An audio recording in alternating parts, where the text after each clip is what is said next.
नोरमा group, जो सोचता है वो करता है। आपके अपने सपनों का आशियाना।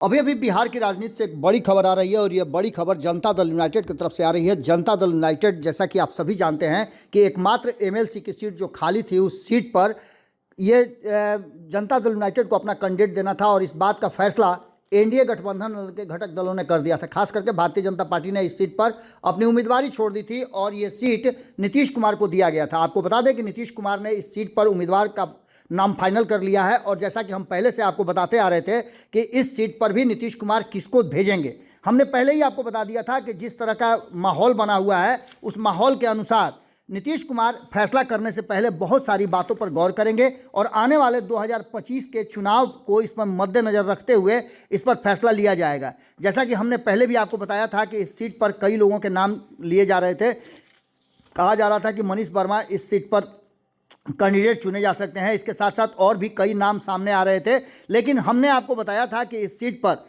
नीतीश कुमार ऐसे शख्स को देंगे जो आने वाले 2025 के चुनाव में नीतीश कुमार की पार्टी और एनडीए गठबंधन के लिए, खास करके जब दो चुनाव में मैदान में उतरेंगे नीतीश कुमार, तो उसके लिए वो फायदेमंद होगा। पहले से ही ये बात तय चल रही थी और नीतीश कुमार चौंकाने वाले फैसला लेने के लिए जाने जाते हैं। इससे पहले भी हमने आपको बताया था कि जब कई सीटें खाली हुई थी तो उस पर उलट पुलट नीतीश कुमार ने किया था। हमने आपको ये भी बताया था कि जब जो एकमात्र सीट जो खाली हुई थी चंद्रवंशी की, उस सीट पर भी नीतीश कुमार ने एक नया ट्विस्ट देते हुए, चूंकि ये भी सीट राष्ट्रीय जनता दल की थी और राष्ट्रीय जनता दल की सीट रामबली चंद्रवंशी वाली जब खाली हुई तो नीतीश कुमार ने उस पर एक सवर्ण को भेजा था। तो वहीं इस बार एक सवर्ण की सीट खाली हुई है जो राष्ट्रीय जनता दल के खाते से ही थी, जो सुनील सिंह की सीट थी। सुनील सिंह की सदस्यता समाप्त होने के बाद ये सीट खाली हुई थी।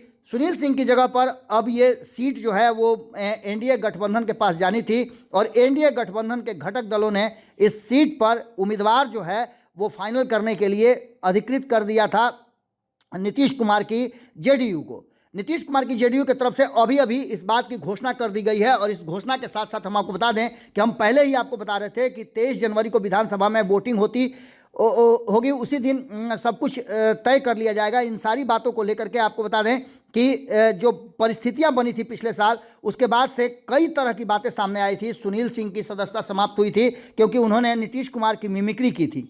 अब इन सारी बातों को लेकर के आज से लेकर 13 जनवरी तक नामांकन की प्रक्रिया होनी है और इस प्रक्रिया के दूसरे ही दिन जनता दल यूनाइटेड की तरफ से नाम फाइनल कर दिया गया है। नाम है ललन प्रसाद का, जो शेखपुरा से आते हैं। हम आपको बताते हैं कि शेखपुरा से ललन प्रसाद आते हैं और इनको उम्मीदवार बनाया गया है। आपको बता दें कि इस पूरी कहानी में एक बड़ा ट्विस्ट है कि ये जिस समाज से आते हैं उस समाज का वोट बैंक नीतीश कुमार अपने पाले में रखने के लिए हर वो हथकंडा अपना रहे हैं।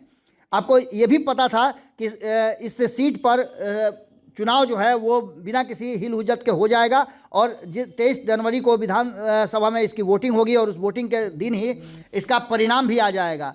ललन प्रसाद, जिनको उम्मीदवार बनाया है जनता दल यूनाइटेड ने, एनडीए के अधिकृत उम्मीदवार होंगे। शेखपुरा जिले से आते हैं, ये धानुक समाज से आते हैं। धानुक समाज का वोट आप जानते हैं कि उस क्षेत्र में भारी संख्या में है और बिहार में अच्छा खासा इन्फ्लुएंस करते हैं। अब नीतीश कुमार की इस चाल को देख करके आप समझ सकते हैं कि नीतीश कुमार ने 2025 के चुनाव के लिए पूरी तैयारी कर ली है और उम्मीदवार चयन में भी उसका पूरा ध्यान रखा गया है। ललन प्रसाद उम्मीदवार होंगे, ऐसी बातें अब क्लियर हो गई है, जो धानुक समाज से आते हैं।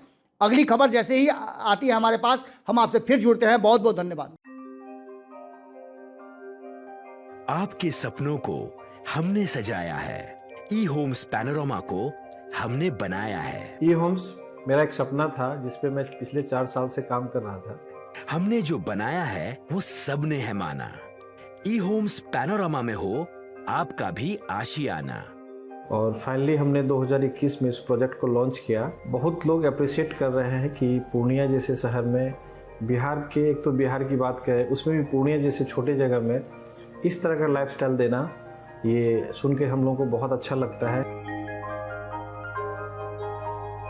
ई होम्स में हमने कुछ और भी किया है, जैसे हम जिस जगह में रह रहे हैं हमारे फैमिली सिक्योर हो, उनको सिक्योरिटी का ध्यान में रखा है।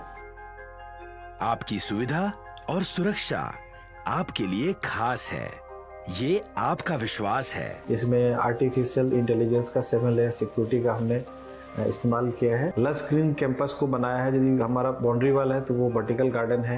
ये जितनी भी फैसिलिटी होता है एक इंटरनेशनल टाउनशिप में ई होम्स है, ये हम लोग विश्वास नहीं कर पा रहे हैं। जो भी हमारे मित्र दोस्त या जो भी हमारे बाहर के बाहर आते हैं तो हम लोगों को बहुत अच्छा सुनने को मिलता है और बहुत अच्छा क्रेडिट मिल रहा है। वो सारा हमने सिर्फ एक बिल्डिंग नहीं बनाया, हमने एक बहुत अच्छा लाइफस्टाइल दिया ई होम्स में, और मेरा एक सपना था जिसको मैं आज फुलफिल होते हुए देख पा रहा हूँ। ये आपका आवास है। ई होम्स पैनोरमा में अब आपका निवास है। E homes Panorama, luxurious lifestyle redefined.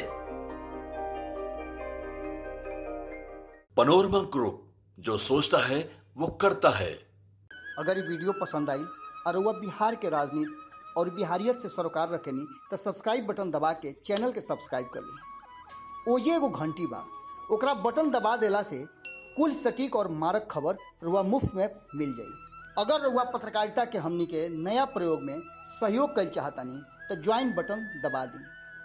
Paytm number note कर ली 9386